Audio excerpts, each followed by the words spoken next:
మీరు విధేయత చూపగలిగితే ప్రభుకి, ప్రభా ఇదిగో సమస్తం నీదే, నువ్వు చేతులైతే ప్రభుకి నీ జీవితాన్ని అప్పగించగలిగితే ఆయన చేపట్టుకుని ఉన్నతమైన స్థితికి తీసుకెళ్ళిపోతాడు ఆయన. హల్లెలూయా. ఆయన ఎక్కడ ఉంటాడు? ఉన్నతమైన స్థితిలో ఉంటాడు ఆయన. హోరేబు పర్వతం మీద ఆయన ఉంటాడు ఆయన.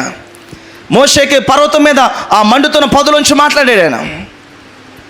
కాబట్టి మనం ఆయన చేపట్టుకోవడం కదా, ఆయన మనం చేపట్టుకున్నాం అనుకో అవకాశం కొద్ది వదిలేయడం పట్టుకోవడం చేస్తుంటాం. లేదు ప్రభా చేపట్టుకో.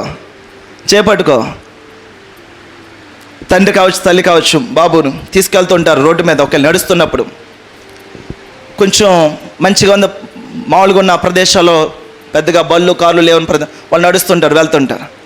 ఒకవేళ జంక్షన్ కార్లు బళ్ళు వచ్చి ఇంకా చేపట్టుకుంటారు. వాడు చేపట్టుకున్నాడు, కళ్ళు బాయిలు వస్తాయి. అమ్మ వదిలమ్మ అంటారు. వదిలేరండి మీరు? ట్రాఫిక్ మధ్యలో ఉన్నారు, నన్ను వదిలమ్మా అనకంట. వాడు ఏడుస్తాడు, వదులుతారా? గొంతులేస్తాడు, వదులుతారా? వాడు ఏది చేసినా సరే రెక్క మాత్రం వదలరు మీరు. ఎందుకంటే వీడికి ఇది ఏడ్చినా పర్లేదు, కానీ చాలా ప్రమాదం ముందు ఉంది. అది దేవుడికి మన చేయి ఇవ్వడం అంటే అది. ఒకవేళ నా కళ్ళకి మంచిగా కనిపెట్టేది ఒకటి ఉంటుంది, కానీ ప్రభుకి తెలుసు అది చెడ్డది. ప్రభు నాకు అది కావాలని అడుగుతాను. ప్రభు రెక్క పట్టుకుని లాక్కి వెళ్ళిపోతుంటాడు. బాధ కలుగుద్ది, ఏడుపు కలుగుద్ది, దుఃఖం కలుగుద్ది. అయినా సరే పర్లేదు, ఫ్యూచర్లో దీనికన్నా శ్రేష్టమంది నీ కొరకు సిద్ధపరిచుంచాడు. హల్లెలూయా. అందుకు ప్రభుకి మనము మంచిని చేయాలి. యెహోవా ధర్మశాస్త్రమును దివారాత్రులు ధ్యానించాలని నేర్చుకోండి. ఎక్కడో కూడా మర్మాలు నేను తీసుకురావట్లే. మన జీవితం మార్పు చెందాలంటే ఖచ్చితంగా వాక్యం చదవాల్సిందే.